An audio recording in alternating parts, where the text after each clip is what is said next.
नमस्कार, मी तेजस चौधरी. आपल्या आजच्या ताज्या बातम्यांमध्ये मनपूर्वक स्वागत करतो.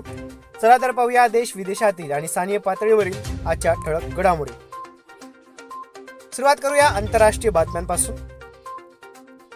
28 एप्रिल रोजी स्पेन आणि पोर्तुगालमध्ये मोठ्या प्रमाणावर वीज पुरवठा खंडित झाला, ज्यामुळे संपूर्ण आयबेरियन द्वीपकल्पातील दैनंदिन जीवन विस्कळीत झाले.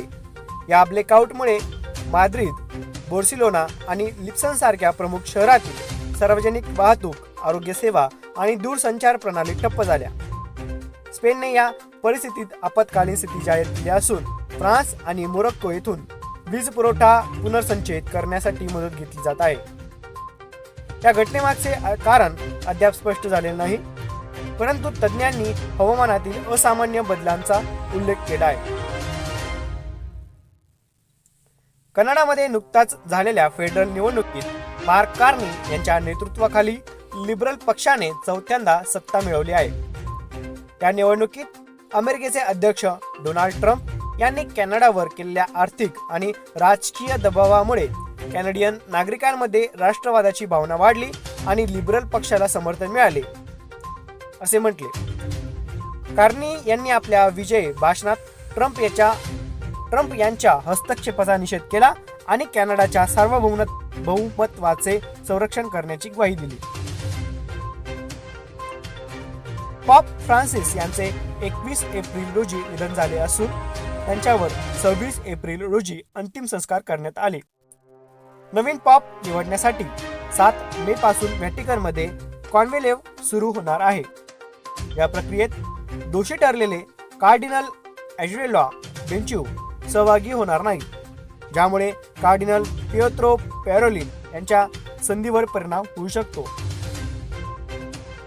इस्रायलने 27 एप्रिल रोजी बेरूतच्या दक्षिण उपनगरातील दाहिये ते हिजबुल्लाच्या क्षेपणास्त्र साठवणुकीच्या ठिकाणी हल्ला केला. हा हल्ला नोव्हेंबर 2024 मध्ये झालेल्या युद्धविरामानंतर झाला असून इस्रायलने या कारवाईला हिजबुल्लाच्या वाढत्या धमक्यांना प्रत्युत्तर म्हणून वर्णन केले. रशियन संरक्षण मंत्रालयाने जाहीर केले की त्यांच्या सैन्याने युक्रेनच्या सुमी ओब्लास्टमधील झुरोव्हा आणि बेस्विस्वा गावावर ताबा मिळवला. तथापि युक्रेनच्या अधिकाऱ्यांनी या दाव्याचे खंडन केले असून या भागांमध्ये लढाई सुरू असल्याचे सांगितले. आता वळूयात राष्ट्रीय बातम्यांकडे.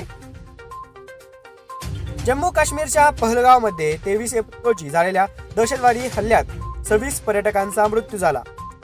या घटनेनंतर देशभरात पाकिस्तान विरोधी निदर्शने झाली असून पंतप्रधानांनी सुरक्षा यंत्रणा कठोर कारवाईचे निर्देश दिले आहेत. पाकिस्तानाने संरक्षण मंत्री ख्वाजा मोहम्मद आसिफ यांनी भारताकडून लष्करी कारवाई होण्याची शक्यता वर्तवली आहे. त्यांनी सांगितले की भारतीय सैन्याच्या हालचालीमुळे पाकिस्तान सतर्क आहे आणि संभाव्य आक्रमणासाठी तयार आहे. भारत पाकिस्तान तणावामुळे भारतीय रुपयाची किंमत अमेरिकन डॉलरच्या तुलनेत घसरली आहे. 25 एप्रिल रोजी रुपया 0.2% घसरून 85.45 वर पोहोचला, त्यामुळे आर्थिक बाजारात अस्थिरता निर्माण झाली. च्या अहवालानुसार जागतिक व्यापार तणाव आणि भूराजकीय अनिश्चिततेमुळे भारताच्या आर्थिक वाढीला धोका निर्माण झाला आहे. या परिस्थितीत खासगी गुंतवणूकदारांनी आपल्या योजना पुढे ढकलण्याची शक्यता आहे. निवडणूक आयोगाने स्पष्ट केले आहे की मतदार ओळखपत्राशी आधार कार्ड लिंक करणे ऐच्छिक राहणार आहे.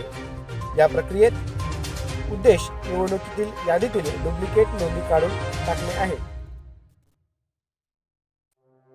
हवामान विभागाने महाराष्ट्रात वादळ, गारपीट आणि मुसळधार पावसाचा इशारा दिला. या हवामान बदलामुळे शेती आणि वाहतुकीवर परिणाम होण्याची शक्यता आहे. भाजपने अंधेरी पूर्व विधानसभा पोटनिवडणुकीतून माघार घेतली असून त्यांच्या उमेदवाराने अर्ज मागे घेतला आहे, ज्यामुळे उद्धव ठाकरे यांच्या पक्षाच्या ऋतुजा लटके यांचा बिनविरोध विजय निश्चित झाला आहे.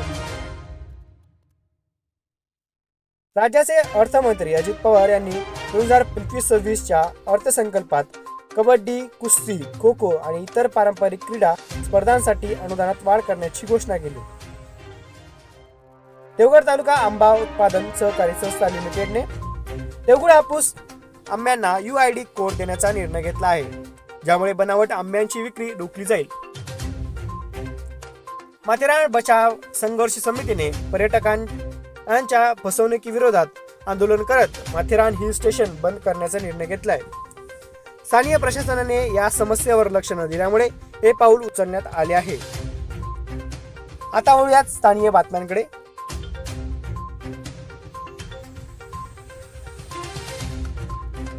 नाशिक छत्रपती संभाजीनगर महामार्गावर मोठ्या प्रमाणात वाहतूक कोंडी झाली असून हजारो वाहनं अडकली आहेत. सातारा परिसरातील शाळांमध्ये पालकांना जातीवाचक शिवीगाळ करणाऱ्या आरोपीविरुद्ध गुन्हा दाखल करण्यात आला आहे. भावसिंगपुरा परिसरात हनुमान मूर्तीची विटंबना केल्याप्रकरणी गुन्हा दाखल करण्यात आला आहे. तालुक्यातील छत्रपती संभाजीनगर महानगरपालिकेची निवडणुकीची तयारी जोरदार सुरू झाली आहे. सर्व पक्षांनी या बाबतीत हालचाली वाढवल्या आहेत. आता वळूयात मनोरंजन क्षेत्राकडे. सई तामणकरांच्या लावणीवर विशेष कौतुक मिळवलेल्या देवमाणूस चित्रपटाचा आज नुकताच प्रदर्शित झाला. संत मुक्ताबाईंच्या जीवनावर आधारित संत ज्ञानेश्वरांची मुक्ताई चित्रपटाने प्रेक्षकांचे लक्ष वेधून घेतले आहे. सिक्कीममध्ये चित्रीकरण झालेला बंजारा चित्रपटात शरद पोक्षे आणि भरत जाधव यांचे प्रमुख भूमिकेत दिसणार आहे. हा चित्रपट लवकरच 16 मे रोजी प्रदर्शित होणार आहे. तसेच सूरज चव्हाण याचाही झापूक झुपूक चित्रपट नुकताच प्रदर्शित झाला असून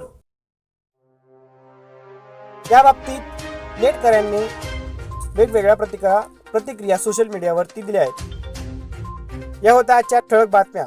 आंतरराष्ट्रीय, राष्ट्रीय, स्थानीय आणि मनोरंजन विश्वातील निवडक घडामोडी.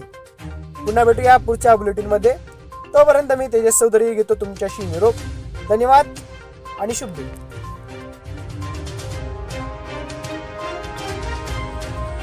नव्वदच्या दशकातील लोकप्रिय मालिकेवर आधारित शक्तिमान चित्रपट लवकरच प्रदर्शित होणार असून मुकेश खन्ना यांचा भूमिकेत रणवीर सिंग दिसणार असल्याची चर्चा सुरू असून प्रेक्षकांमध्ये उत्सुकता निर्माण झाली आहे. कान्स फिल्म फेस्टिवलमध्ये भारतीय चित्रपट मुक्तची निवड. मुक्त या मराठी चित्रपटाची प्रतिष्ठित कान्स फिल्म फेस्टिवलमध्ये निवड झाली आहे. ही कथा ग्रामीण महिलांच्या स्वातंत्र्याचा लढा आहे. दिग्दर्शिका प्रिया देशमुख यांचे काम सर्वत्र कौतुकास्पद ठरत आहेत. सोनू निगम यांचा लाईव्ह कॉन्सर्ट, लाखोची गर्दी. पुण्यात झालेल्या सोनू निगम यांच्या लाईव्ह कॉन्सर्टला लाखोची गर्दी उसळली. त्यांच्या जुन्या आणि नव्या गाण्यांनी प्रेक्षक मंत्रमुग्ध झाले. आयोजकांवर म्हणण्यानुसार हा महाराष्ट्रातील सर्वात मोठा संगीत कार्यक्रम होता. आता आपण आरोग्य आणि जीवनशैलीवर आधारित बातम्यांचा आढावा घेऊया. WHO चा इशारा, हवामान बदलामुळे मलेरिया वाढतोय. जागतिक आरोग्य संघटनेनं म्हणजे WHO हवामान बदलामुळे मलेरिया सारख्या रोगांचं प्रमाण वाढत असल्याचा इशारा दिला आहे. भारतातही झारखंड, ओडिशा आणि महाराष्ट्रात रुग्णसंख्या वाढत आहे. प्रतिबंधासाठी जनजागृती आणि लसीकरण आवश्यक असल्याचं तज्ज्ञांचं मत आहे.